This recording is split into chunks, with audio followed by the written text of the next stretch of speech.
Hi, everyone, and happy Friday. While all things social media are sending out all of the notifications that we are now live, today we are doing another live session of our Heat Press for Profit podcast. So I'm going to do the introduction. We'll get started. And of course, this is part 2 of the talk on all things AI. So make sure you say hello, where you're tuning in from, your name and your business down below so we can also give you a shout out. All right, welcome to the Heat Press for Profit podcast, your go-to resource for everything related to your apparel decoration business success. Thank you for joining the team at Stalls and listening to topics that come straight from the heart of the apparel decoration community. We'll start discussing lucrative business strategies, insider tips, technology advancements, cutting edge trends. And whether you're a seasoned entrepreneur or just starting your business, this podcast was designed to provide invaluable insights, how-to perspectives, and inspiring stories from industry experts and apparel decorators just like you. You guys, he's back for another round. Dane Clement, our art guru, creative master, all things, I don't know, colorful. Like, I'm just going to come up with this entire paragraph for you. I like it. That sounds good. We Send it to me when you're done. I'm going to use that, right? Okay. Creative master, colorful, extraordinaire. I like that one. That's a good one. Guys, today is, like I said, part 2 on our series discussing AI art. And today we are talking ethics and copyright. Now, I will preface this before we get going. Neither one of us are certified, trained experts in anything legal. And Dane is definitely going to give us a lot of insight on his perspective. But if you have any legal questions, you can pop them down below, but there is no guarantee that we will have the right answer or we will even be able to talk on it. This is really all about a guide, and especially with how AI is ever evolving, it's just great to always be aware. So this is really more about bringing awareness to the topic at hand versus all of your legal needs. Okay, so let's get started with just a quick recap on the first part. We went into really why AI makes sense, one, in our industry, two, that it is not here to necessarily replace any and all human beings. It's really there to help enhance your creativity and as well as efficiency. And if you are curious what all we talked about, you can go back and listen to the part 1 of this 5-part series and then come back and dive into this session if you are tuning in on any platform where podcasts are streamed. So let's go ahead and jump right in. Dane, is there anything you kind of want to touch on or recap from the previous episode, or really kind of just intro as we dive into kind of like the overall ethics? Sure. No, I think well, you glossed really quickly over the taking over humanity part. I want to go back to that. No, sorry. That was a joke because I think it's coming. I don't know. It might be that guy, right? But so let's just talk about the overall art and just AI piece as it, connects to the artwork side of things. So there's a lot happening, and it, just like last time, there was a lot happening, and it changes so fast. It's crazy, absolutely crazy. There's new apps that come on almost daily, probably, and there's thousands and thousands of them. It's there's no one person that can keep up with everything and get to understand how they all operate. It's just crazy because I'm trying to keep up with a handful of them, right? The ones I think are the best and most useful, and then I try out some of the new things, right? So there's one I got my eye on. I haven't even touched it yet, but I'm going to be playing with that this week. So it's just know that it's, if you've never touched it before, just jump in, because it's never going to be warm water, calm waters. No, it's absolute storm freaking crazy, right? Just jump in and go with these things here like we're doing these lives, it's just to give you an idea where to start, right? That kind of thing. What apps you might want to use, how to think about using the AI apps, that sort of thing. Because there's a million questions that most people don't have any answers for, in AI apps included, right? I think they change so fast and they're growing so fast. No one's really thought about there's not an end game, but nobody's thought about what ramifications are going to come for using these things. And I think some people are a little hesitant to use it because of that. But I still think that uh, it's you have to use it for your business, because if you don't, you're gonna get blown by. I mean, because what it does, if you don't want to use it as an actual thing, like create something and put that something for sale somewhere, like as it was or as it is, then make it yours. Just use it for inspiration. Come up with your own stuff, right? So there's 100 ways you can use it, and I use it like that a lot. I use it for inspiration, reference sometimes, things like that. So yeah, if you're hesitant, there's good ways to use it. You know, and I don't know. I think it's worth it. I think it's a plus. It's a major plus. And I don't think it's taking people's job. I can't. Well, let's put it this way: it shouldn't take people's jobs if you embrace it, right? Because if you're in I'm an art guy, man. And this is where I struggle. I struggle with how this AI stuff learned what it does. So whatever you put in there, you prompt it, boom, you get something. It's super cool, man. Like did it in 10 seconds. Wow. And it's all great, right? But it does it so fast, obviously because of the computing power, but two, because it learned on images that other people created. Photographers, artists, they're out on the internet, like trillions of images out there, and it just, scraped them all. And, they say, well, it scraped these open source things. I'm like, no, it didn't. It scraped every image on the internet. So it stole other people's IP, and that's the part that I got to struggle with, right? And I still do. But I can tell you this: as long as I've been using, I guess almost 2 years now, maybe, I have never been able to, if I wanted to, use something that I generated off one of the apps as is and use it to sell it, because I'm an art guy and because I see things that are kind of wonky, or I see things that it could be better actually if I did this instead of leaving it the way it was. And so it's just a matter of, how you finish it to make it yours. And then that's where some copyright questions come in and all that sort of thing. So it's So fun. It's when exciting, but it's crazy. when it comes to the copyright portions of that, and let's say you have an idea, you go into one of the platforms, you take certain elements, and then you go into another design platform and you make it yours. How do you really kind of get to claim that what you've created, what you've molded, is now your artwork?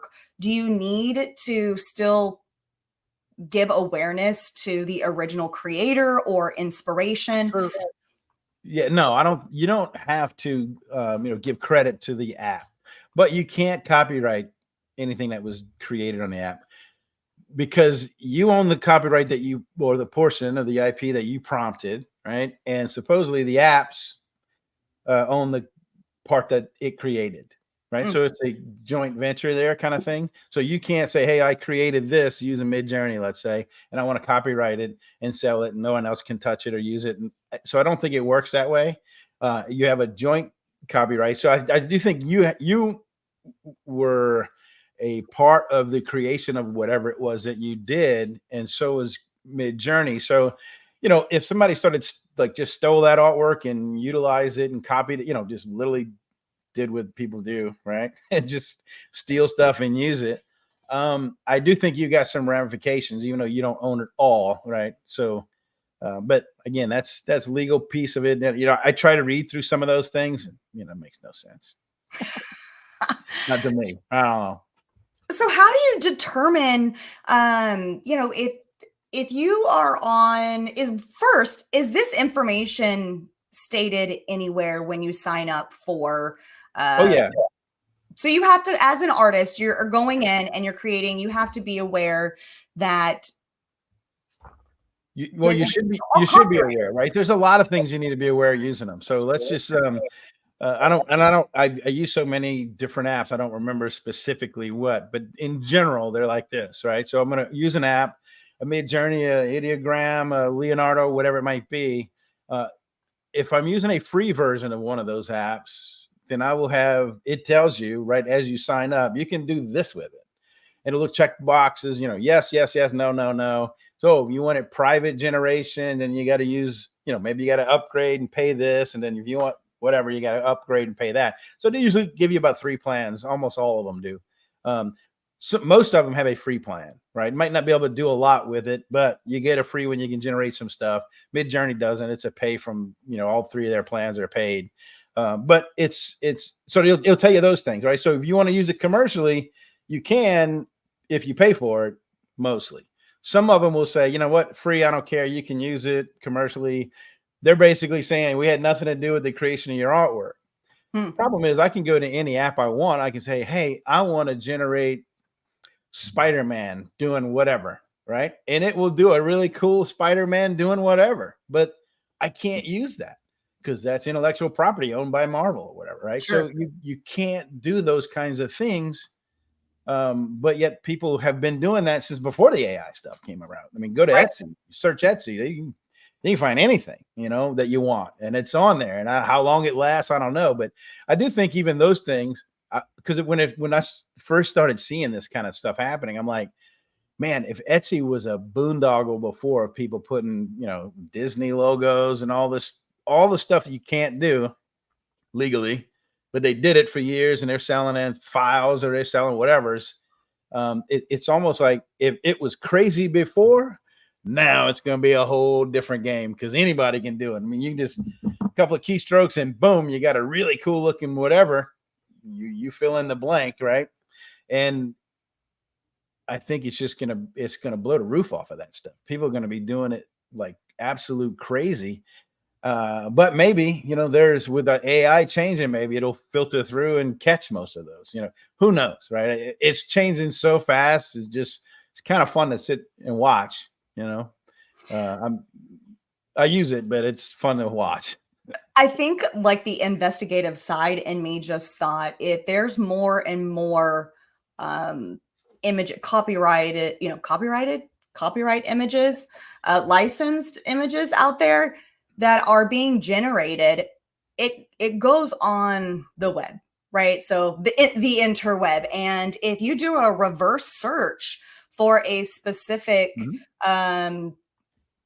character, item, something that maybe you've designed, do you know what that would pull from AI files that have been created? Sure. It'll find things that are similar. Absolutely. And look for the same ones or the most similar to that. And a lot of times, look, we've done reverse searches for years with our Great Dane graphics artwork, right? It's like, I get emails from customers saying, hey, look, I'm paying you guys for this. But you need to know that this website over here is just giving away or selling your artwork, and that's, again, it's not cool, right? So we'd go search it, and that's exactly how we found a whole bunch of that stuff. So, but then, you gotta, is it worth the fight, worth the hassle? I mean, everybody's got their own decision to make on that. But unfortunately, it's AI is super cool. I dig it and I hate it, right? Because of all these other things.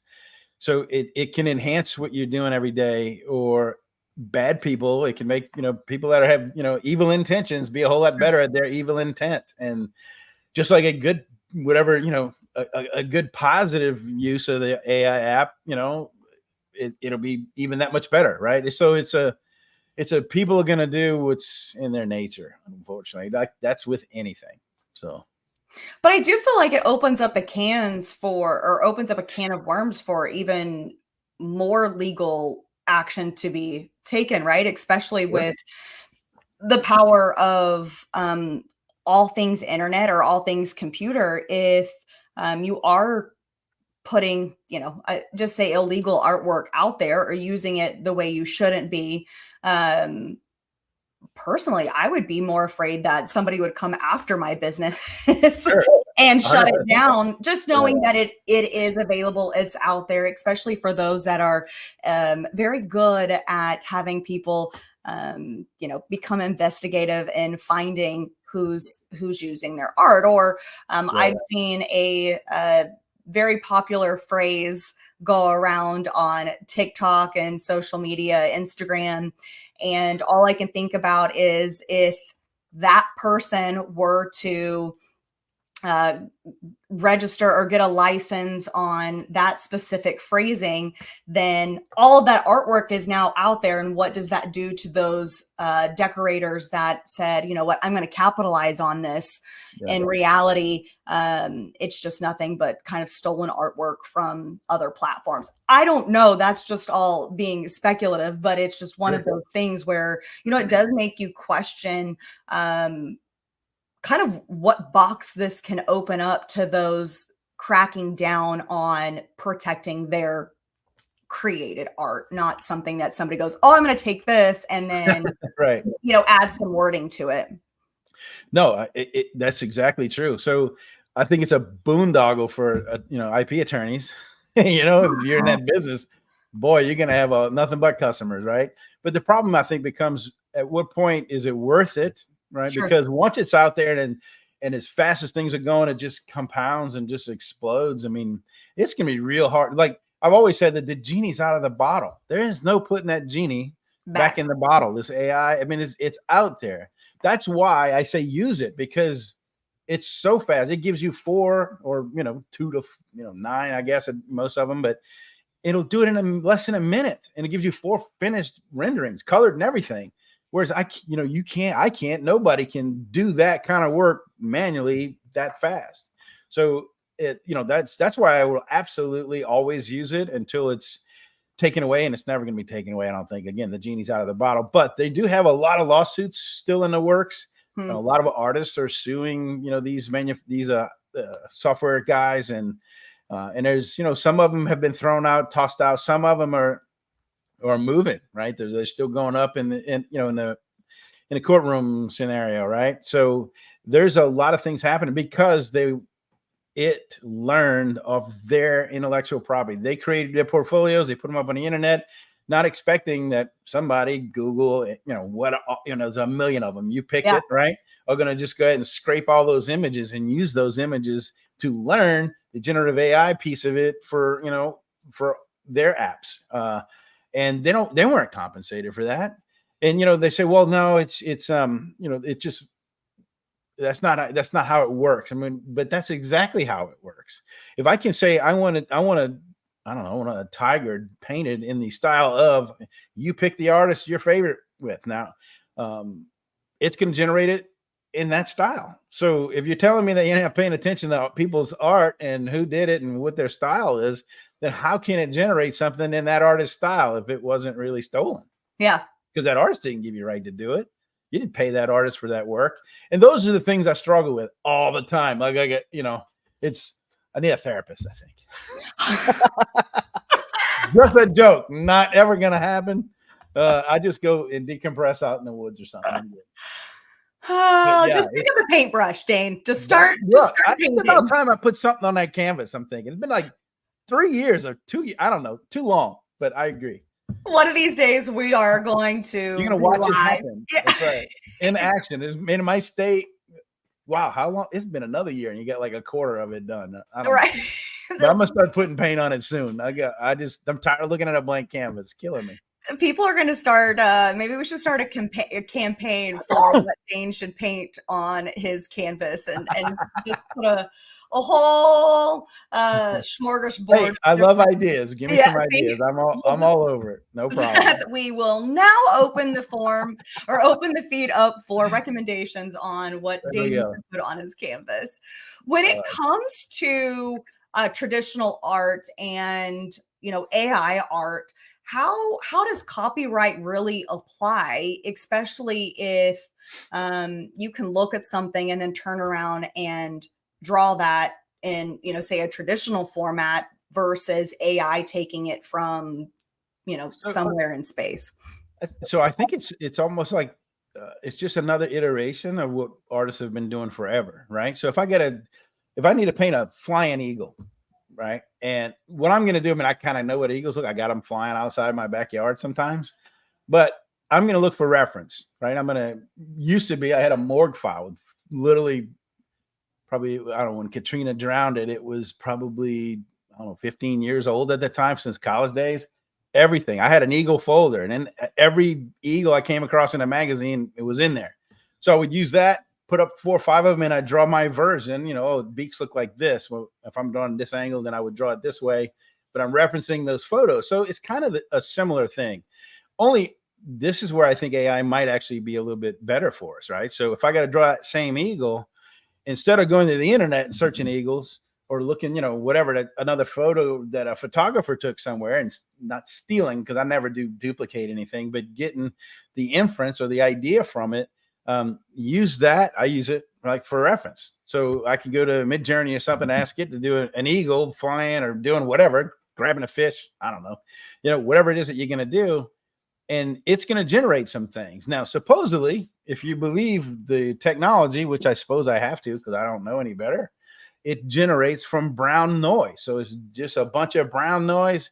And it says, oh, you want an eagle pulling a fish out of the water? Well, it's looking at photos, trillions of them, right, of photos. And it's going to find how many eagle ones are out there. And it's going to say, oh, this is what an eagle looks like when he snatches a fish. And it's going to make its own. And it'll give you 4 versions. So if you're using that for reference, which is, like I said, that's how I use it fair amount, is I think a little bit fairer to the world, right? I'm not using other people's photos of those eagles that guy's been, hiding in some bird blind in the middle of nowhere, right, for 3 days with just a lens sticking out of his camo cover and waiting for that perfect shot, right? I mean, we're not, but if he took that, put it on the internet, then the apps are doing it. But at least I'm not getting that same photo. I'm getting a hodgepodge, mishmash of it. So I think that's one good way to utilize reference that is not associated directly, and sure, definitely indirectly, but directly with, other people's stuff. So that's what I would think. There's, it feels like there's definitely a fine line between taking art that you may generate through AI, exporting that, and then making minor edits to where you call it yours, versus getting inspiration from something and then going back to your maybe traditional formats of art creation and then building something 100% from your own? Or do you feel like you can truly utilize, say, a file that's already been generated and then go in and make it, say, 100 times better? Almost kind of like Bones is kind of what I'm thinking about. Yeah, that's kind of what I mean by the reference part, right? What I was talking about. It gives you basics, and then you can make it better. So, like, do I think you can, if I'm a paying subscriber to one of the apps, do I think you can just have it generate an image, and I can utilize that image and sell it on Etsy or whatever? 100%. If it literally says use it commercially, no problem, then you can use that as it was commercially, no problem. For now, right? Who knows, right? But I mean, it's legit. Change tomorrow. Yeah, it could be. Everything else does, but it's legit, and you can do it, right? Again, with my struggle part of it, right? I don't use it that way. I just want to put something into it. I want, I'm an art guy. I want it to be part of me, if not all of me, right? From reference only, I'll use it. But a lot of times, like, here's for instance, a workflow. If you're an art guy and you got to create more pieces or more designs for your job, right? Use it as that. So whatever your job is, you type it in, you get some ideas. It will absolutely 100% allow you to finish that thing finished with text and the whole bit that you would add all on your own. Maybe make the adjustments in Photoshop or other apps, because we'll get to Photoshop here in a minute. But it'll allow you to get to that finished design that you made yours in a fraction of the time, like way, way faster, because doing everything out of your head manually, which is what I have to do on that canvas, but I don't have to do it here in this digital world, right? I can get it done way faster. And a lot of times better, because I get better reference, or I get better components to start with and things like that. But I'm always going to make it mine And that's where I say it doesn't, I don't think this AI, it doesn't, I don't think it is meant to take art jobs. Of course, I say that out loud, and I know dang well that that's probably how it was intended. But if you utilize it, and like I do, as a tool, because it's a great tool, I think you're going to get your work done faster, no matter who you are or who you work for, and you're going to be able to keep your job because you just multiplied yourself. You got yourself to be that much more valuable to that company that you're working for because you were able to do more artwork in the same amount of time than otherwise. And I think that's, most of us, you create the artwork to print shirts or print stuff, right? So the company's getting paid by how many things it can print versus how many art designs you can create. Sure. That's not where the money comes from. So if you can get more of it done in a faster amount of time, then everybody wins, right? You get more stuff.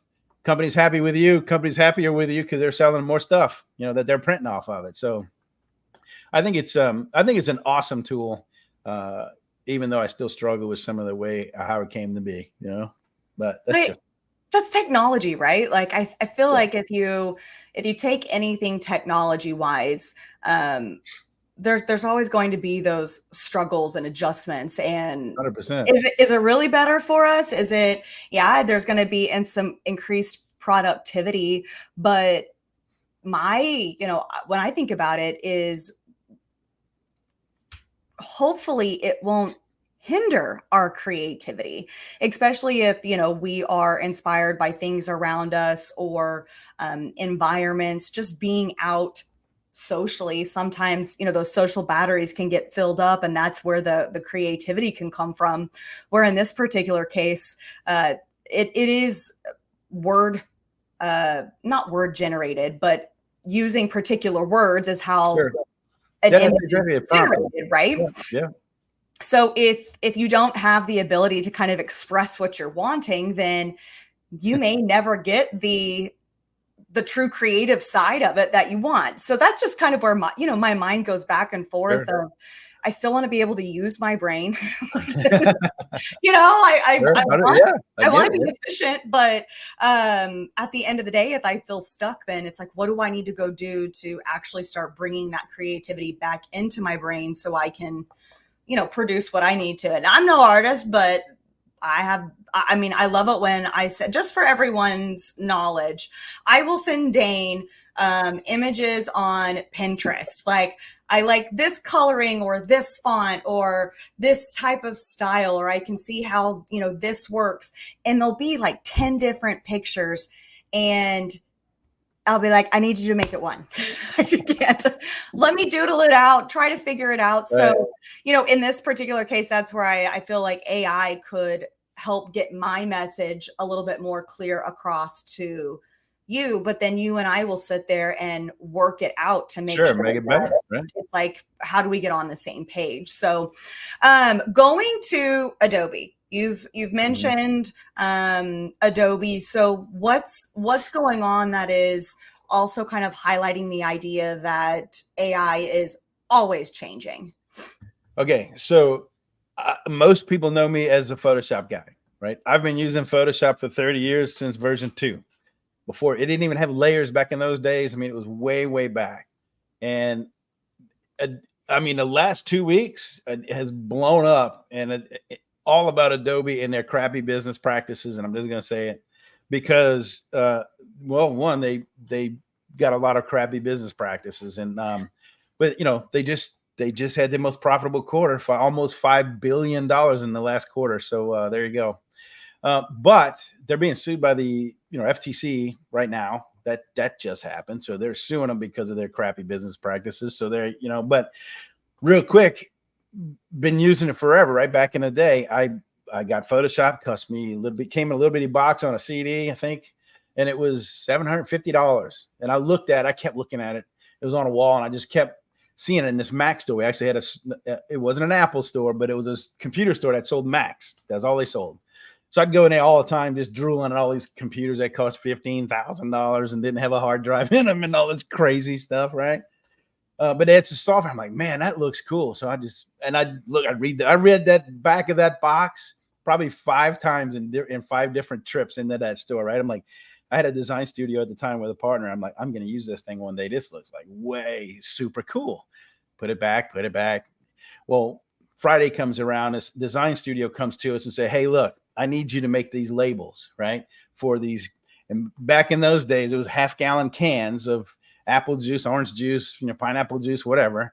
And it was at the bottom of the grocery store shelf, They said, here's it. What we have this 8x10 of this whole apple picture. And there's another 8x10 of this apple sliced. And I want you to we want to put apples and pieces of apples all the way around this label and then, do the rest of it. I'm like, okay. This is a Friday afternoon. And, so can we do this? And he said, yeah, here's the problem. I need it by Monday. I mean, seriously? Of course, that's how I roll, because unless I got a gun to my head, I will find if I got 3 days, it's going to take all 3 days. If I got 3 hours, it's going to take all 3 hours. I need to know when my end point is, because my head automatically defaults to procrastination, right? But so anyway, they said, can you do it? I'm like, yeah, absolutely. My partner looked at me and I'm like, we got this.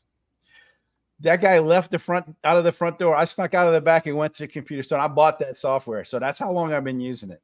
Back in the day, they had a lot of plug-in stuff, right? So, and they've got plugins today. I mean, I use a few, but it was way more utilized back in, seemed like anyway.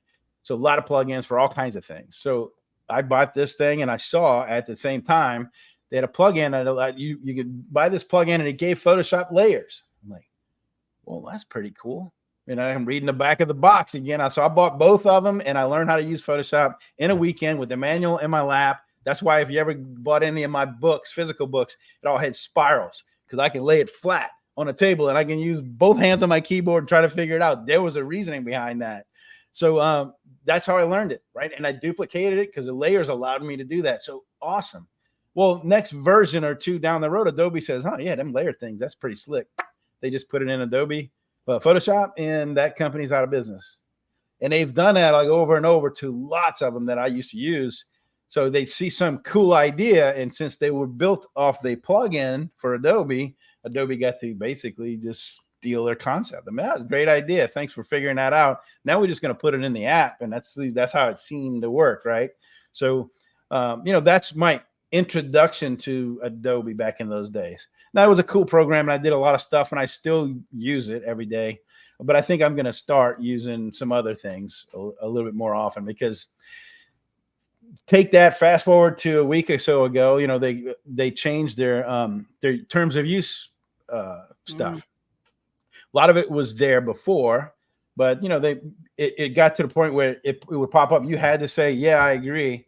Well, some artists out there said, well, what is this? Why we got to do it? So then they start reading it, and then, man, when you read it, now of course I'm no attorney, but when you read it, my plain English brain says, wow, this sounds like they sure own all our stuff. And so then Adobe came out and clarified some things a couple of times, because the first time didn't work because it was not clear, because they're trying to take, legal speak and make it a little bit, for idiots like myself. And they didn't do such a good job. So it's just still compiling. And now FTC suing them for those similar bad practices. So there's a lot of stuff going on. I know guys that have been using like me 30 years and just said, I'm out. Because it says things like, Adobe doesn't use your artwork to train a generative AI. All right. Well, when you read that piece of it, it sounds like, okay, well, they don't. Well, did they? Because now I have to opt in, or I get to opt out of them using it for stuff like that. In fact, now that piece in the Photoshop settings is not even in there. They took the whole line out. So I'm like, man, there's just weird stuff happening. I think there's, CYA going on, over there, and it needs to be, I suppose. But so again, part of my struggles is, right, they say it's not using your artwork to generate stuff, but what really, I think, set people off was, they would advertise, and they would say, hey, don't do the photo shoot. We got this built in. You can just generate, hey, I want a photo shoot of jewelry thing. Yeah. Woman, you gotta have, whatever. You name your photo shoot, you type it up, and just let the software create it for you. Their customers are photographers mainly, and artists, right? I mean, it's like, so now they say, well, we don't do the artwork. We can create your own artwork.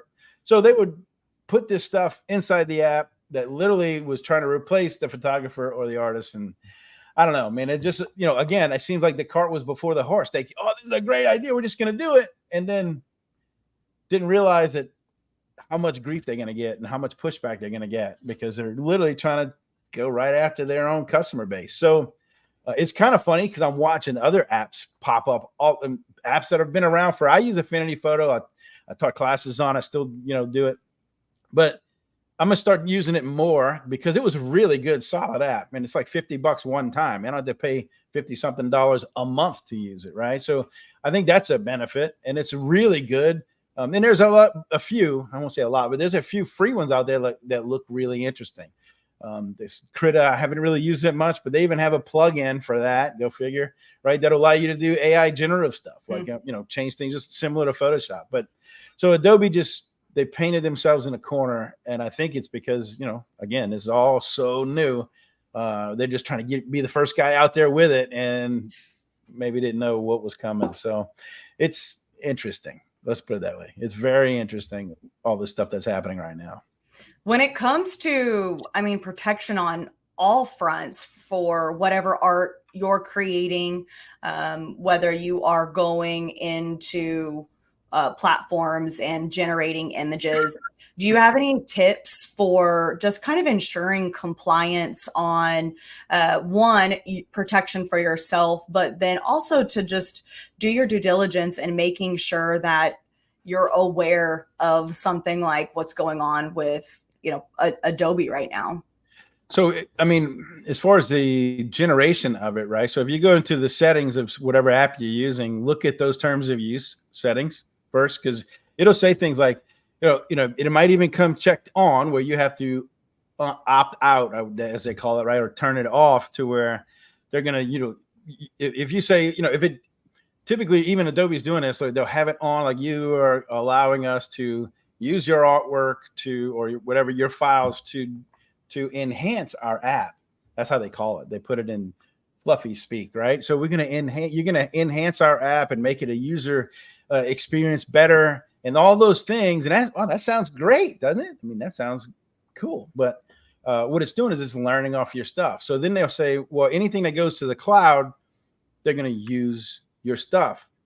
And if you don't want that, you can opt out. But it's not completely true. So if you open up an image, you can say, I want to grab the subject. So I'm going to take a photo of this cup and I'm going to bring it in. I'm going to say, select subject. Anything that goes out to the cloud, it's going to analyze that and scope it out and decide if it's good or not. And they're using it to where, I don't even know how to say this, but their biggest thing where they starting to like watch your artwork, or a human may look at this artwork if they deem it to be creepy or something, right? Like, child sexually explicit things, right? So obviously everybody says, no way, that's horrible. They shouldn't be doing that. So yeah, go ahead and look at it, do whatever. Well, that's where it starts. So like the guy says, no, I don't care. FBI can listen to me. I ain't doing anything wrong. Well, me neither, but I still don't want nobody listening to me. Creepy as all get out, right? I don't think so. So look, they even the AI apps are trying to put that in place or something similar. I've generated some images. I'm forgetting what I was even working on last week in Leonardo, right? So they got their new model that they're using. It's not great. The other stuff was better, but I generate a couple of things, and I'm doing a logo, like a tiger logo or something. And it gives me 4 images, and it ghosted out 2 of them and said, this may be sensitive material, or you got to click the button to see the image. I'm like, I'm doing a tiger logo. What in the world? How in the world? So I click on it, and it's just a tiger logo. I was waiting to see nudity or something weird. I'm like, what are you talking about? And I think they're filtering. They're trying to learn how to do these kind of things and filter people and lock them down so they can't do certain things, which I get, because they're responsible for some of it somehow, I suppose. Legally, who knows? I have no idea. But it's just, I don't know. If they get flagged when it goes up to the cloud, then a person can look at it. And if that person takes pictures, and how many people's had their own photo stuff, leaked out on iCloud, right? You see that stuff. So there's so many weird people, just crazy. So Again, all these things that you shouldn't have to concern yourself about to create artwork, right? But I don't know. Some people do. If you're a boudoir photographer, maybe. How do you do? What do you do then? Yeah. Because they're going to flag every one of those images, and then what? Somebody's looking at them. A human's looking at them if they get flagged. Right. I don't know. I think they're trying so strongly to control these things, and one, I don't think they're ever going to be able to do it. But it's I don't know. It's just growing pains, right? It's learning. Everybody's trying to figure out this stuff because it's happening so fast and it's changing from day to day to day. This time next week, there'll be new stuff happening, right? From the AI generators and, Stable Diffusions kind of came out with their version 3, and then all kind of people left. It's crazy. It's just way crazy. So yeah, it's interesting to go along with the ride, but it's if you try to stay on top of it, you'll never get nothing else done. I can tell you that. All you're going to do is pay attention to this stuff. That's where, so jokes aside, if we talk about the whole idea that AI is coming for people's jobs, where there's going to have to be jobs created to stay on top of everything AI, just to make sure that there's, I guess all of the dots or the I's are dotted and the T's are crossed. Right. We did have, let's see, Matt said, if you use AI for iterating, you can get through all of your bad ideas more quickly. The end result should align with your vision. And we know an artist's vision is true indicator of creativity. And sure. I definitely agree with that, because it's the idea of moving a little bit more quick, especially as times, I feel like we're all expected to do more with the same amount of time. So in this particular case, hopefully it allows you to do that versus what I like to say, hitting my head against the wall on trying to get what I need out. Now, we did have a question from Susan. Dane, do you have any recommendations for other products similar to Illustrator? So yeah, Affinity Photo, right, is the Photoshop version. I got Affinity Designer, that is the Illustrator version. It's their vector program. So that's a good one that I would, tell you to check out. Probably in my opinion, probably the best. And then we didn't have any other questions, but Doug also said he's used PS, which I'm assuming is Photoshop. PS4. So it's just interesting to see, those that have kind of gone along in the journey with you. To kind of wrap up today's discussion, because I know there's just really so many layers to this onion of AI. When it comes to obtaining proper licenses, what's your recommendation on educating your team, customer communication, to continue to build trust and transparency, especially as I'm going to just forever call it the interweb, but as the internet is becoming more and more accessible with taking anything and everything and putting it in front of people?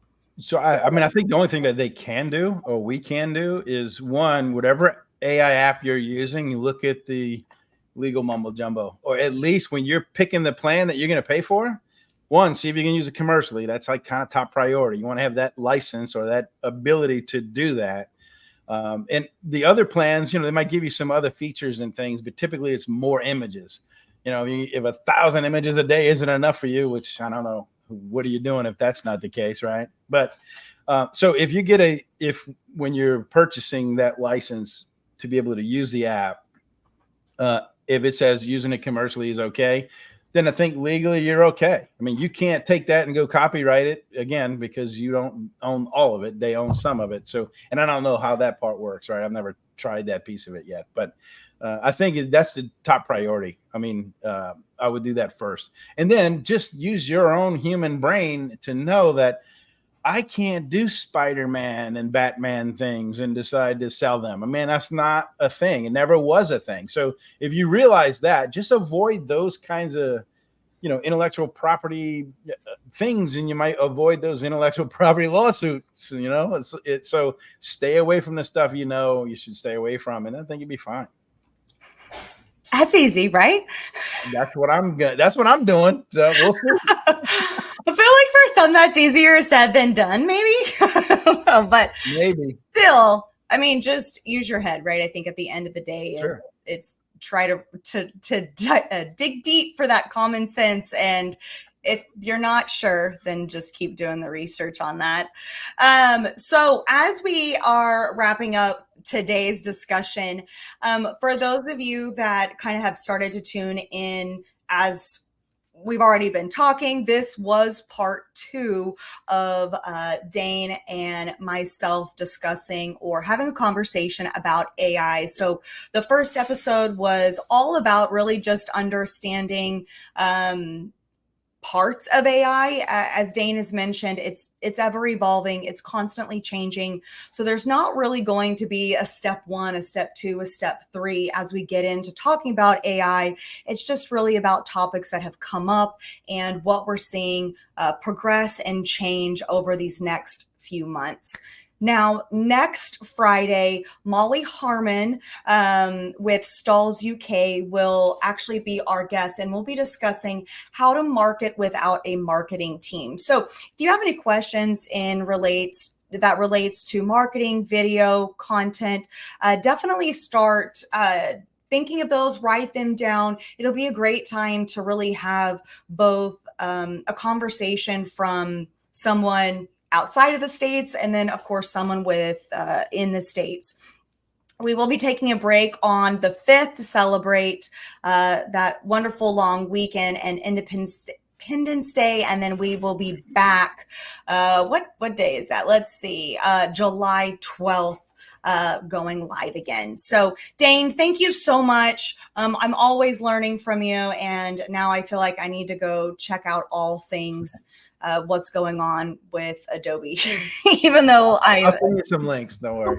Very, very, very small in everything with that program. So everyone that tuned in live with us, thank you so much. And if you are streaming this podcast, wherever podcasts are streamed, thank you so much, and subscribing to our channel. We did really talk a lot about the Heat Press for Profit group on this episode, but if you're looking for a community to join to ask all things questions, make sure you head to Facebook and join the Heat Press for Profit community. All right, you guys have a wonderful and fabulous weekend. And Dane, I'll talk to you soon. All right, thanks. Enjoy. Bye, guys. See ya.